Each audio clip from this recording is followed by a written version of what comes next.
My name is Rosann. I'm your nutrition and fitness coach here and also the owner of Fit for Life Body. And today we're going to talk about hidden calories in the kitchen. So without further ado, let's go ahead and just dive right in, shall we? Why do calories matter, right? Who cares if we're eating too many calories? Well, if you're trying to lose weight, you definitely want to be tracking your calories. You want to make sure that you are in a calorie deficit in order to lose weight. Now, if you're trying to maintain your weight, you still need to pay attention to how many calories you're eating, because if you eat too many, you will gain weight. All right. And we're not that good at figuring out portion sizes and guessing in our head how many calories we're consuming in a given day. So it's just a good practice to get into. I know a lot of people hate tracking calories. I do too, but we're not that good at guessing how many calories we're eating. And if you don't pay attention to it, a couple of months will go by, a couple of years will go by, and the next thing you know, all of a sudden, you find yourself not at the weight that you wanted to be at. Maybe gaining 5 to 10 pounds over the course of a couple of years and going, I don't understand why that happened. So that is what this video is all about, is to just help you to practice awareness, to be aware of things in your kitchen that are probably a little bit higher in calories than you thought. All right, so the first thing I want to talk about is breakfast. Let's talk about breakfast cereals, okay?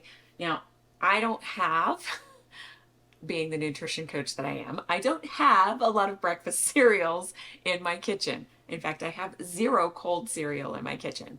I will tell you, I have a box of Honey Nut Cheerios, one of the big Costco boxes where they have 2 bags inside of it, down in my basement in my storage bins for food storage, because it's one of those things that's easy to eat when the shit hits the fan and there's no food and you gotta, go to the food storage. You can, my kids used to eat Cheerios all the time without milk. So you don't even need milk. It's food, right? So it's down in the basement. So I don't really eat that much of, cold cereal. But oatmeal is something that I keep up in my kitchen, not just for me, but for my kids. Now, I usually do homemade oatmeal either through overnight oats or through just, making fresh oatmeal from fresh rolled oats, from the Quaker rolled oats. I do it in the pan on the stove, and then I will add sometimes apples, like chopped up apples, or sometimes I'll add in like banana and pecans or something like that. I make it fresh for myself, but my kids, they're always on the go. And sometimes, even occasionally, I will grab one of these. Now, you see, I'm a big proponent of buying in bulk. So these are the little, you might have some of these in your kitchen. These are the Quaker instant oatmeal packets. And usually if I do consume the Quaker instant oatmeal packets for myself, I usually buy a smaller one at like County Market at the grocery store that is one of the high protein ones, like high protein apples and cinnamon or something like that. Because for me, it's all about trying to get the protein in, right? We got to get as much protein as possible. So just in looking at these, you're looking at one packet of these, not too bad, 160 calories, but where it really gets kind of dicey is on the sugar. One packet is 9 grams of sugar, okay? Now, and it depends on which flavor you choose to eat. The maple and brown sugar is 160 calories, cinnamon and spice 160 calories, apples and cinnamon is only 130 calories. So the packet by itself, not that big of a deal, right? But what do we usually add to our oatmeal when we're cooking it? Now, it says on the package to just make it in water, but does anybody actually do that? I mean, when I make oatmeal, I like to make it with milk. So, milk, if you get the good stuff, is 160 calories for 1 cup. And do we ever really measure, or do we just kind of put the packet in the bowl and then we just start pouring the milk in, right? So you got 160 calories for your oatmeal packet, and then potentially figure even 100 calories for the milk. So that takes you to 260 calories, right? Now, do we ever just have the oatmeal by itself, or do we like to have toast to dip into the oatmeal? I'm about to travel, so I'm down to like barely nothing left in my house food wise. So let's see. This is the home style oat Pepperidge Farm bread. Okay. I buy this for I have to buy stuff for my kids because I'll show you what I eat in a minute. But this is Pepperidge Farm, so it's 130 calories for one slice. So if you have one slice of toast, that's 130 calories. So 130 calories plus 260 calories is, what is that? 300. I can't do the math. Then, do you put butter on your toast? Figure another 100 calories for a tablespoon of butter. Do you put peanut butter on your toast? Because I have totally done that in the past. Peanut butter, 190 calories for 2 tablespoons. So even if you only do 1 tablespoon, which you probably don't, you probably do the full 2 tablespoons. Do you see where I'm going with this, right? So if we do half, we're at 480 calories. Do you have coffee with your breakfast by any chance? So if you have coffee, you've got maybe 10 calories, maybe 5 calories for the coffee itself, if that. And then we add our creamer, right? So our creamer is 35 calories for 1 teaspoon. Do you ever take your teaspoon out and measure when you're pouring it in your coffee? Or do you just flip the lid up and pour straight into the mug until the coffee comes up to the top of the mug? And it's nice and, it smells so good. It's one of my favorites. One of my favorites. So you're looking at realistically probably closer to 70 calories or more in coffee creamer. A lot of people will go back for a second cup of coffee. That adds up again, right? So my point in telling you all of this, and that's just the calories. Like, we haven't talked about sugar. Your sugar in your peanut butter. 2 tablespoons of peanut butter, we are looking at 4 grams of sugar for 2 tablespoons. So you're up to 8 grams on that. If you're pouring that coffee creamer in, we're at 5 grams of sugar for, is it 5 grams? Yeah. Yeah, I don't have my glasses on. They're right here. I could put them on. 5 grams of sugar for 1 teaspoon. I'm sorry. Is it a teaspoon? Sorry, 1 tablespoon. 1 tablespoon, I stand corrected, 1 tablespoon of coffee creamer. But still, we don't do just 1 tablespoon, do we? No, we don't. Because we're human and we just pour and we don't measure and we don't think about this stuff. But we should be thinking about it. All right, so that's breakfast. That's just an example of one breakfast, okay? Another example of a breakfast that you could do is you could do eggs, right? Eggs, 2 eggs. You're looking at 70 calories for each egg. I know this because I eat them so often. So about 140 calories for 2 eggs. And you could stop at the 2 eggs. You could throw some veggies in and that would be enough. You could even do like one of those little Too Good yogurts on the side. They are 80 calories. So you could do one of those and you're getting more protein that way as well. That is the problem with doing oatmeal, is that unless you do a protein oats recipe, you're not getting the protein. And a lot of times we need that protein, right? As we got to be getting as much protein as possible. So when you're putting your meals together, think about low calorie, high fiber, high protein, okay? Those are good things to kind of think about as you're doing this. And most veggies, by the way, are very low calorie and very high fiber. So, and nutrient dense in a lot of ways. All right. So, that is just a quick overview of breakfast. Let's move on to lunch. All right. So, let's talk about lunch. Most people opt for a sandwich for lunch, right? So, I told you I was going to show you the bread that I actually eat. This is one example of the bread that I eat or that I buy for myself. I usually prefer to buy the smaller slices of bread because it's so calorie dense. Here's what I struggle with is if I want to make a sandwich, okay, like I have to keep each of my meals, their calories have to be low, but the protein's got to be high and the fiber's got to be high, right? And the nutrients got to be high. So there's a challenge for this with me to make sure that I'm getting all the nutrients I need and not overdoing it on the calories. So this bread is 140 calories per slice. So if I have a sandwich, that's 280 calories just in bread.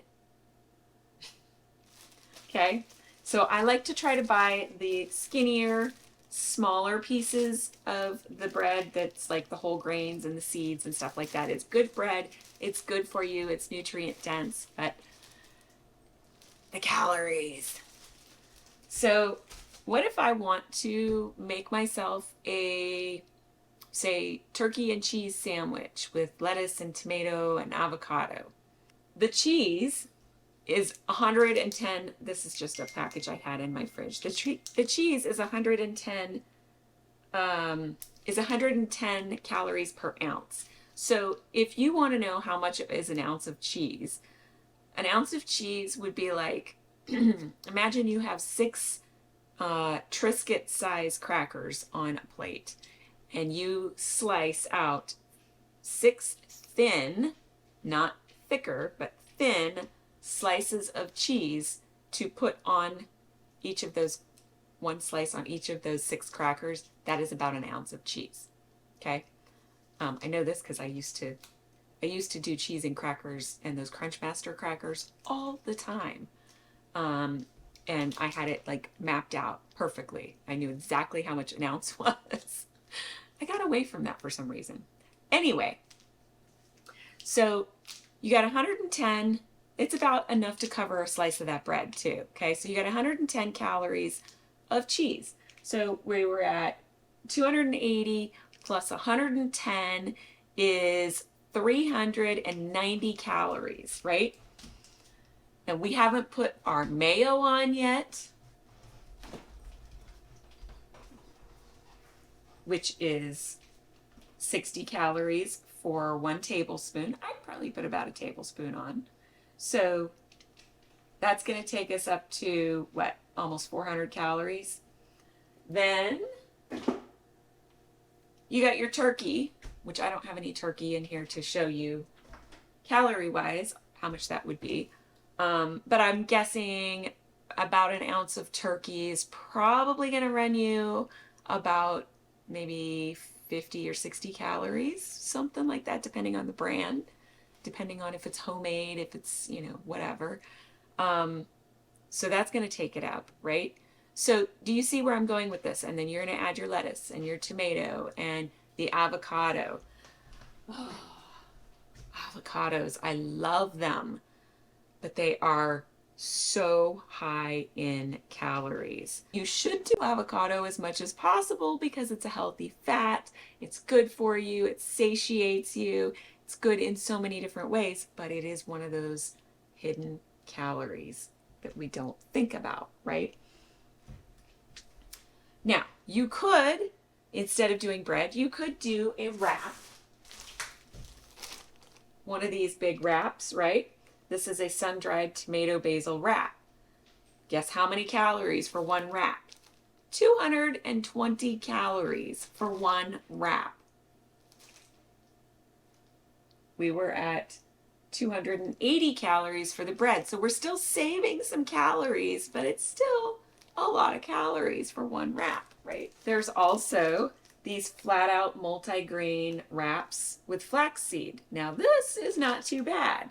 70 calories for one of these. Tuna.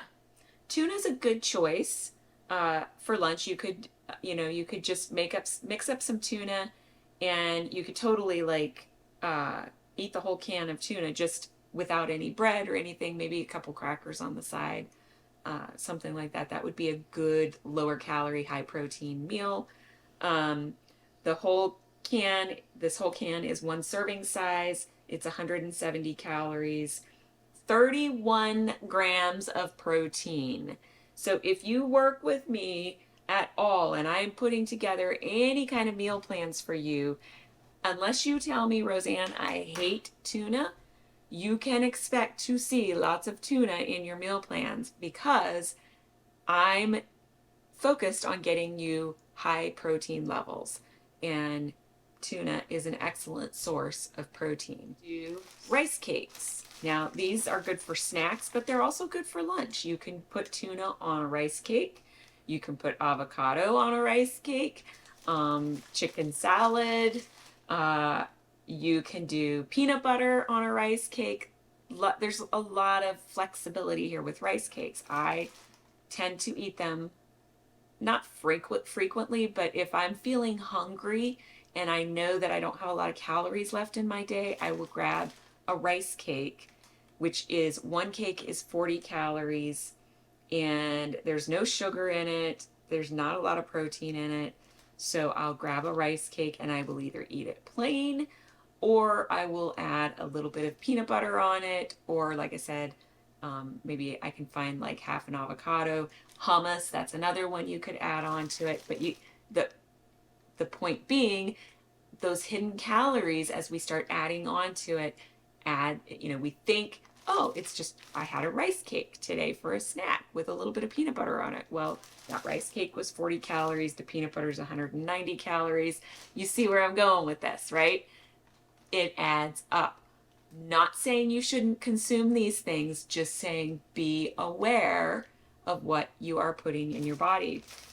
Because odds are you're going over your calories even if you don't think that you are, because maybe your portion sizes are smaller, or you're thinking, I didn't snack on anything today. I only had 3 meals. Well, if those 3 meals are like 500 to 1,000 calories a piece, you're kind of screwed.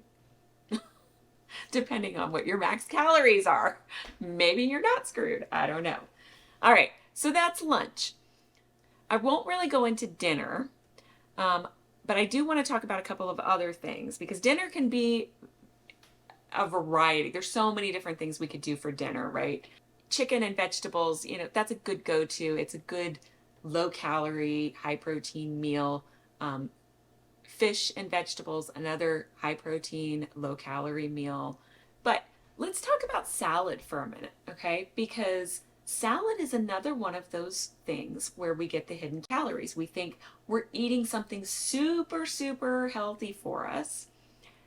And by the time we get our salad all put together, we are like out of this world on calories.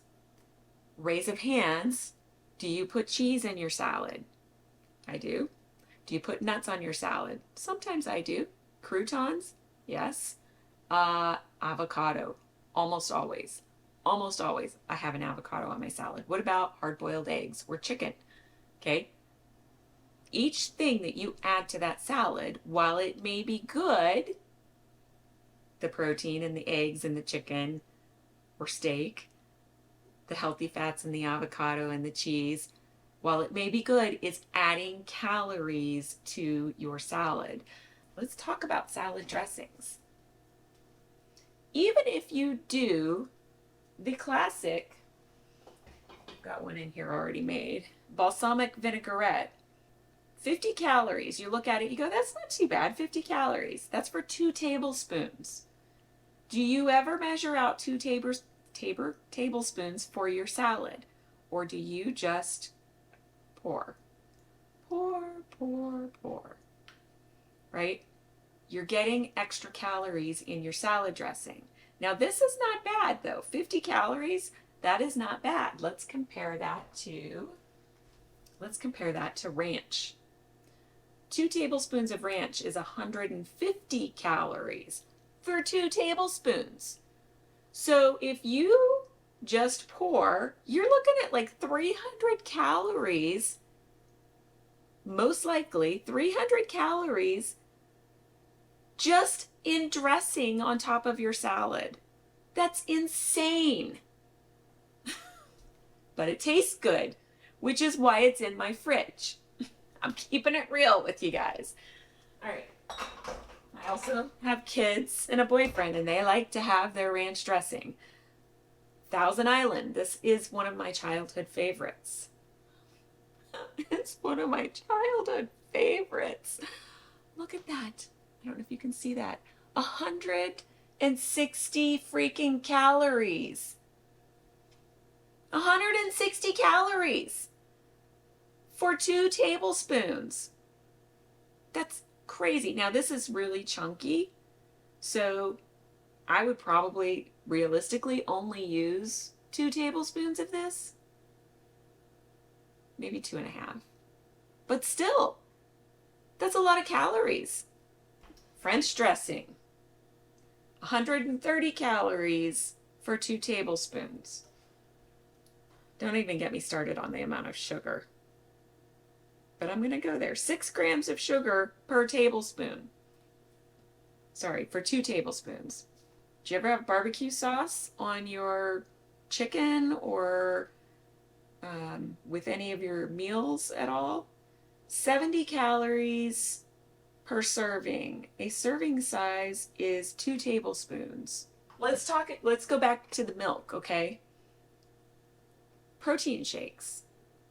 Some people like to mix regular milk into their protein shakes.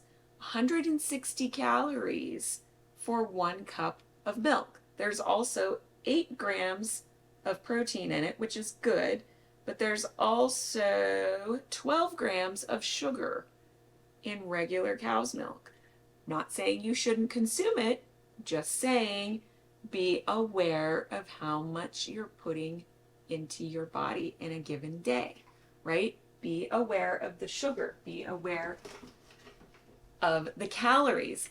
Here's another one. Coconut milk. This is what I use typically to make my protein shakes. 40 calories. It's unsweetened coconut milk. So it has 0 sugar in it, but it also has 0 protein in it. So I have to rely on my protein powder to provide all of my protein in a protein shake. Let's talk about protein powder, shall we? 20 grams of protein in 1 scoop, 130 calories. This is really good stuff, by the way. Nutritional Frontiers. If you ever want to know what I recommend for protein powder, right there. Nutritional Frontiers. Good stuff. When I have a protein shake, I used to put a whole lot of other stuff in it. I would put chia seeds in it. Somebody Google chia seeds. A tablespoon of chia seeds. I want to say it's like 90 calories, something like that. So you're adding an extra 90 calories in. Chia seeds are very good for you. I highly recommend that you put them in your diet somehow. But if you're like me and you're very limited on the amount of calories you can consume without putting on weight, you got to make sure that you're not adding too much in with all the extra stuff, right?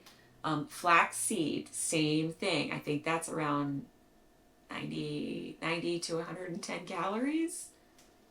I'm guessing. Maybe I'm wrong. Google it. Flaxseed, there's a good amount of calories in like a tablespoon of flaxseed.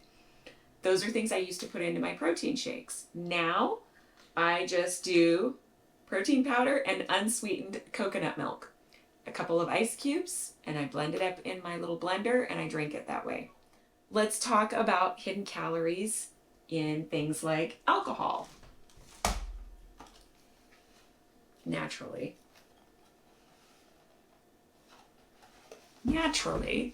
there's nothing. Is there anything on here that says how many calories are in this? Oh, serving size, 12 fluid ounces, 1 serving. Calories, 192 calories. 192 calories in one of these hard sodas. I don't like these things personally, but I buy them in case I have guests and that don't like to drink wine. Doesn't say how much. It's 27.8 grams of carbs, so there's a pretty good chance there's a good amount of sugar in it. Grams, as far as grams of sugar. So if you go to somebody's house and you are, partying it up, and you are one of those people that likes your hard sodas, be aware of that. This is a Crooked Core Ginger. I think this is like a hard cider from arrowheadwine.com. These are a little too sweet for me. Let me see if this has carbonated apple wine with natural ginger flavor added. There's nothing about the ingredient or nothing about calories on it, but I guarantee you apple wine is going to be high in sugar. And if it's high in sugar, it's going to be high in calories. It's probably very similar to the other one I just held up. Anybody like whiskey? Crown Royal Apple. It is peanut butter, Screwball peanut butter whiskey. That one doesn't tell me either. Hidden calories in the kitchen. We all have hidden calories that we are faced with at some point throughout our day, at some point throughout our weekend. And if nothing else, I hope that this has encouraged you to know that even the nutrition and fitness coach is 150% human, that I have all the bad stuff. Well, not all of the bad stuff, but I have some bad stuff in my house too. I have some bad habits also. And my pleasure of having a drink at night is one of those things that I will admit I have not wanted to take the time to calculate out how many calories are actually in those drinks.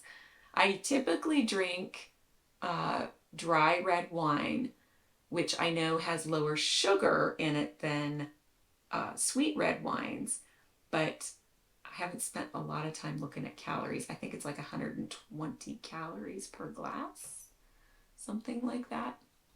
So yeah, it's a good thing I did this video, kind of like rethinking things now. All right, guys, that's it for today's video. I hope it was helpful. I hope it was a little bit eye-opening, maybe a little entertaining too. I don't know. But some encouragement for you is this. Remember that it is about progress over perfection, and every small step you take to do the right thing in the kitchen will add up to big results over time. There are things that you can do. I mean, I wouldn't go through your kitchen and just start throwing things out massively, but there are things that you can do to, consume what you already have. And the next time you go shop for it, or the next time you do your meal planning, think to yourself, how can I substitute that high calorie item with something a little healthier, a little cleaner, a little bit more low calorie that will serve me, and help me to achieve my goals in a little bit better amount of time than, what it would be if I didn't switch those out. Okay. So I hope that's encouraging to you. Thanks for watching this video, and I will see you next time. Have a great day.